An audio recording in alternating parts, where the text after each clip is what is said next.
गर्मियों में एसी न चलाने वाली कंजूस सास। मधु दोपहर के समय अपने बच्चों को लेकर स्कूल से आती है तो देखती है कि पूरा घर आग की तरह तप रहा होता है और वो अपनी सास शकुंतला, जो कि टीवी देख रही होती है, उसे बड़े प्यार से कहती है, माँ जी, आप ये क्या कर रहे हैं? विशाल हमारे लिए ही तो इतनी मेहनत करते हैं। जब घर में एसी लगा हुआ है तो आप चलाते क्यों नहीं हैं? मैं जानती हूँ कि मेरा बेटा हमारे लिए कितनी ज्यादा मेहनत करता है, तभी तो उसकी पाई पाई जोड़ने की कोशिश करती हूँ, लेकिन तू है कि मानती नहीं। मैंने बोला था कि बेटी का एडमिशन सरकारी स्कूल में करवा दो, लेकिन मेरी तो चलती ही नहीं। माँ जी, वैसे भी वो पढ़ाई में इतनी ज्यादा कमजोर है, सरकारी स्कूल में उसकी पढ़ाई पर ध्यान भी नहीं दिया जाता, तो उसकी पढ़ाई और ज्यादा खराब हो जाती, इसीलिए उसका स्कूल प्राइवेट रखा है हमने। बहू, तुझे जो भी कहना है कह ले, लेकिन मेरे जीते जी एसी तो बिल्कुल भी नहीं चलेगा। माना कि गर्मियां हैं तो क्या हो गया, अरे हमारे शरीर को गर्मियां सहने की भी आदत होनी चाहिए। तभी मधु की बेटी नेहा कहती है, माँ, मुझे बहुत ज्यादा गर्मी लग रही है, दादी को बोलो ना एसी चलने दे। वैसे भी सिर्फ हॉल के अंदर एसी लगा है और मुझे बहुत ज्यादा गर्मी लग रही है। आपकी इकलौती पोती है नेहा, और वो कितनी ज्यादा परेशान हो रही है। थोड़ी देर एसी में बैठने दीजिए, उसके बाद एसी बंद कर दूंगी, कसम से। अपनी पोती से प्यार तो मैं भी बहुत करती हूँ, लेकिन मुझे जिद और जरूरत में फर्क समझ में आता है। अरे कभी गांव में जाकर बच्चों को देखो, नंगे धूप में घूमते हैं, उन्हें कुछ नहीं होता, और तूने अपने बच्चों को नाजुक बनाया हुआ है। मैं चाहती हूँ कि मेरी पोती मेरे जैसी बने। हाँ, यानी कि आपके जैसी कंजूस। क्या बोला तूने? जरा दोबारा तो बोलना। कुछ नहीं माँ जी, मैंने कुछ नहीं बोला। चलो नेहा, तुम कमरे में चलकर ड्रेस बदल लो, तब तक मैं तुम्हारे लिए ठंडा ठंडा मैंगो शेक लेकर आती हूँ, ठीक है? आखिर शकुंतला अपनी जिद पूरी करवा ही लेती है और वो एसी नहीं चलने देती। मधु इन सब चीजों से बहुत ज्यादा परेशान होती है। शाम को जब विशाल घर आता है तो पूरे घर में बहुत ज्यादा गर्मी होती है। सभी परिवार वाले साथ में खाना खाने बैठे हैं और विशाल कहता है, ऐसा लग रहा है जैसे ईंट की भट्टी में खाना खाने के लिए आ गया हूँ। इतनी ज्यादा गर्मी क्यों हो रही है मधु? आज खाना ड्राइंग रूम में बनाया था क्या? अजी, अगर ये सब पूछना है तो अपनी माँ से पूछो। पूरा दिन इनसे हाथ जोड़कर विनती करती रह गई, पर क्या मजाल कि एसी चलने दिया हो। मेरी कंजूस सास ने मेरी एक भी बात नहीं मानी। क्यों परेशान करती हो माँ? बच्चा है, एसी की डिमांड तो करेगा ही। मैं तो मानने से रही।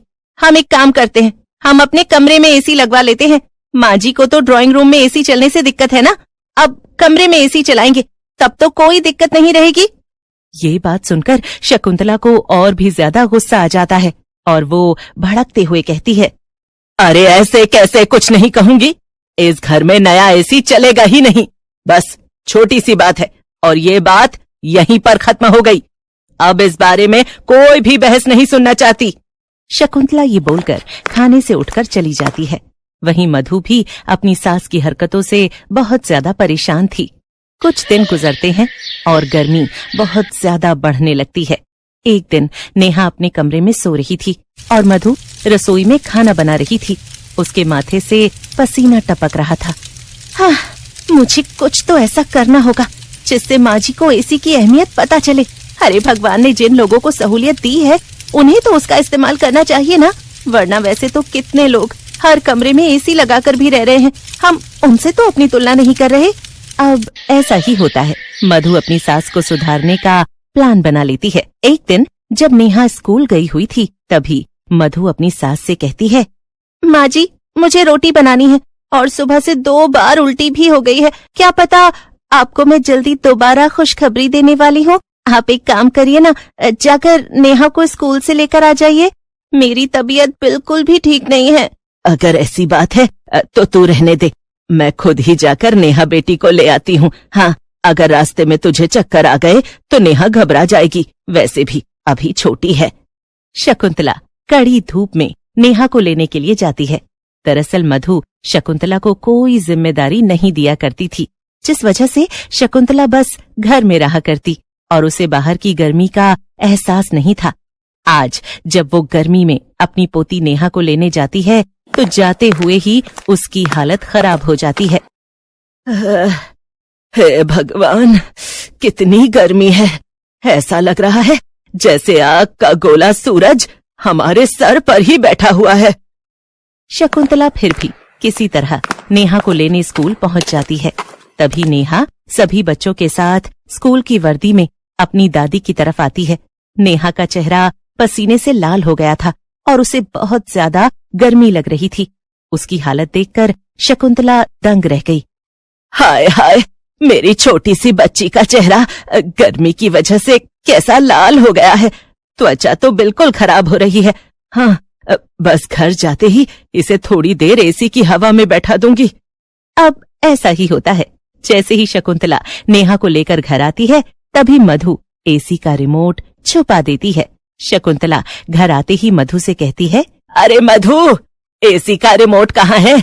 देख, नेहा को कितनी ज्यादा गर्मी लग रही है। अभी के अभी एसी चला। और नेहा बेटा, आजा, थोड़ी देर एसी के नीचे बैठ जा। माँ जी, आपने ही तो बोला था कि गर्मी है और एसी नहीं चलेगा, इसीलिए मैंने एसी का रिमोट ही छुपा दिया ताकि हम बार बार डिमांड ही ना करें। वो सब तो ठीक है, लेकिन मेरी इकलौती पोती का चेहरा देख। अगर वो बीमार हो गई तो क्या करूंगी इस पैसे का, और क्या करूंगी इस एसी का जो इतना महंगा लाकर दीवार पर लटका हुआ है।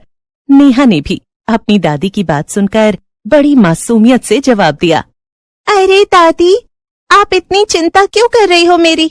आपको तो पता है कि आप मुझे वैसे भी एसी नहीं चलाने देते। मुझे तो आदत हो गई है गर्मी में घर आने की। आप फिक्र मत करो, अभी माँ मुझे ठंडा पानी या मैंगो शेक देगी तो मैं ठीक हो जाऊंगी। नेहा की बात सुनकर शकुंतला का पत्थर दिल अब पिघल जाता है और वो अपनी बहू और पोती से माफी मांगते हुए कहती है, मुझे माफ कर दो, मेरी गलती थी। मुझे कभी भी तुम लोगों से इतनी कंजूसी से पेश नहीं आना चाहिए था। अगर विशाल कम पैसे कमाएगा तो हम कम में गुजारा कर लेंगे, लेकिन एसी भी आजकल की गर्मी के हिसाब से जरूरत की चीज है और हमें उसका इस्तेमाल करना चाहिए। हाँ, मधु, एसी चला ले। जब घर ठंडा हो जाए तो बंद कर देना। फिर जब विशाल आएगा तब इसे थोड़ी देर चला देना। मेरा बच्चा भी तो गर्मी में ऑफिस से घर आएगा। अब ऐसा ही होता है। मधु थोड़ी देर एसी चला देती है और पूरा परिवार साथ में बैठकर दोपहर का खाना एसी के आगे खाता है। नेहा भी बहुत ज्यादा खुश थी। उसके चेहरे की खुशी देखकर शकुंतला के दिल को भी ठंडक पहुंचती है, जो कि लाखों रुपए की लॉटरी जीतने से ज्यादा अच्छी थी। शाम को जब विशाल आया तो बोला, घर में घुसते ही ऐसा लग रहा है जैसे शिमला में आ गया घूमने के लिए। जैसे ही विशाल की नजर चलते हुए एसी पर पड़ी, वो भी 19 डिग्री के तापमान पर, तो वो हैरान रह गया। उसने मधु की तरफ देखा और मधु ने मुस्कुराकर कहा, डरने की जरूरत नहीं है, ये एसी माँ जी ने ही चलवाया है। बस मैंने एक दिन इनकी पोती का हाल दिखाने के लिए इन्हें स्कूल भेज दिया और आते ही अपने आप समझ गई कि गर्मी में झुलसने से तो अच्छा है कि घर में एसी लगा है तो उसी में बैठें, वरना एसी के बिल से ज्यादा बीमारी का बिल आ जाएगा। माँ, बहुत अच्छा फैसला किया है आपने। अपनी सहूलियत पर ध्यान देना कोई भी गलत बात नहीं होती। कल को अगर भगवान न करे कोई बीमारी लगती है तो उसमें जाने वाला पैसा ज्यादा दुख देता है ना कि सहूलियत में लगने वाला। मुझे आप पर गर्व है कि आपने अपनी कंजूसी छोड़कर इतना अच्छा फैसला लिया। लेकिन बोल देती हूँ, घर में अगर ये एक एसी लग गया है तो बहुत है। अब घर में कोई दूसरा एसी नहीं लगेगा। अरे ठीक है, सहूलियत है तो समझ में आता है, लेकिन इसका मतलब ये नहीं कि हम पैसे की बर्बादी करें। मैं गांव से हूँ और मुझे पैसे का इस्तेमाल करना अच्छे से आता है। शकुंतला की बात सुनने के बाद पूरा परिवार हंस पड़ता है और साथ में ये वादा भी करता है कि बस ड्राइंग रूम में ही एसी रहेगा, क्योंकि सहूलियत जरूरत के हिसाब से होनी चाहिए। दोस्तों, अगर हम पैसा बर्बाद करते हैं तो वो भी गलत होता है। बस उसे सही जगह इस्तेमाल करो तो जिंदगी थोड़ी आसान लगने लगेगी। दोस्तों, आपको क्या अच्छा लगता है, पंखा, कूलर या एसी? हमें कमेंट करके जरूर।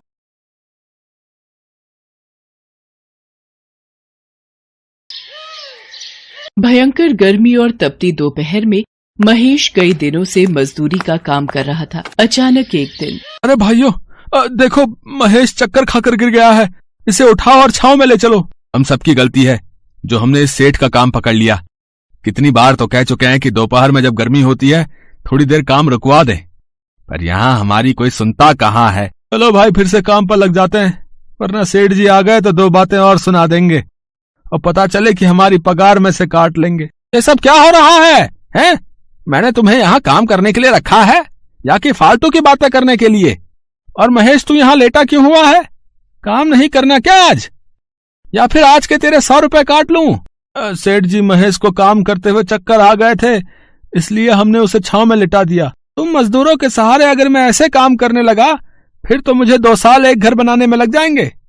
महेश, अगर दोबारा ये गर्मी से बेहोश होने का नाटक किया तो मैं तुझे नौकरी से निकाल दूंगा। हाँ। महेश और बाकी मजदूर चुपचाप फिर से काम पर लग गए। अब वो लोग बीच में काम छोड़कर जाते तो सेठ उनके पैसे मार लेता, इसलिए सभी मजदूर उसके खिलाफ कुछ नहीं कह सकते थे। महेश काम करके शाम को सेठ से कुछ उधार पैसे लेने जाता है। अरे अंधे, तो पिछले 10 मिनट से पंखा बंद करके झाड़ू लगा रहा है, हैं? हो गई झाड़ू?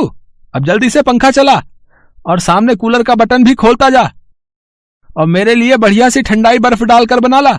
चल जा। जी मालिक, अभी बना कर लाता हूँ। काम चोर कहीं के, फिजूल की तनख्वाह खाने की आदत पड़ गई है, हैं? और एक काम नहीं करते, बताओ।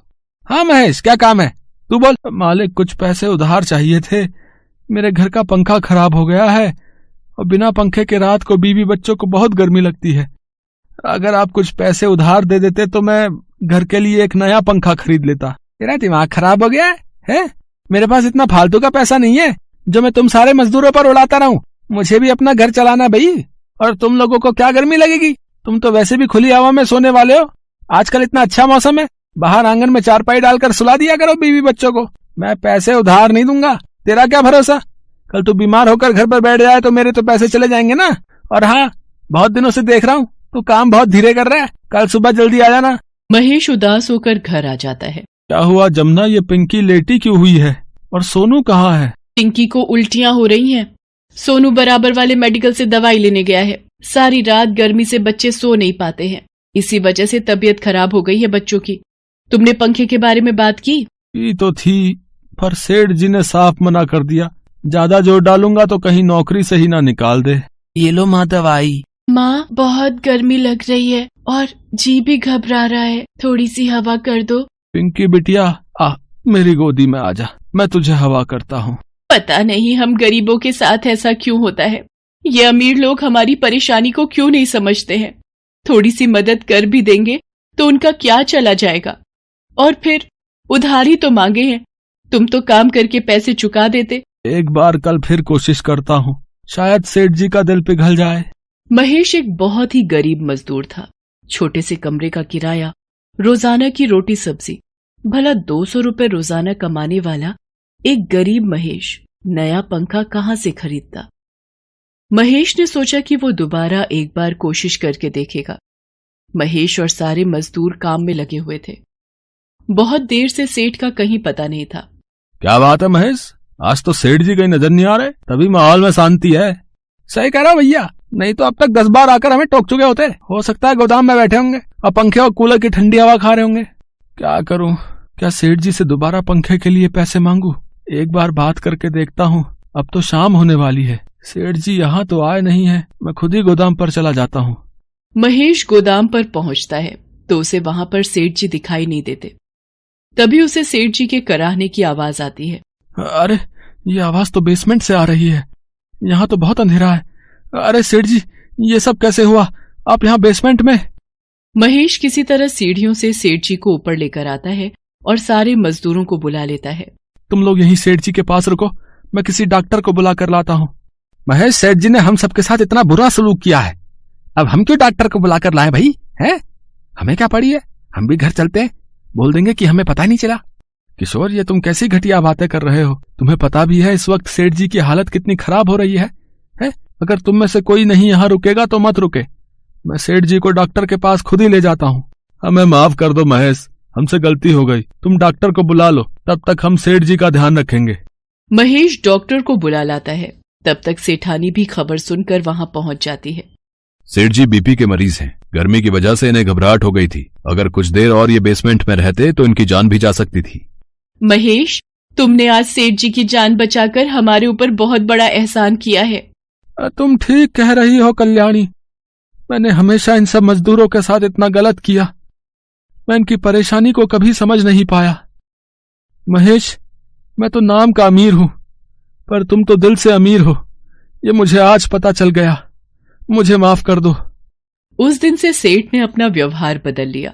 उसने महेश के साथ साथ सभी मजदूरों को एक एक पंखा उपहार में दिया। अब दोपहर के वक्त महेश और सभी मजदूर कुछ देर आराम भी कर लिया करते थे। Thanks for watching.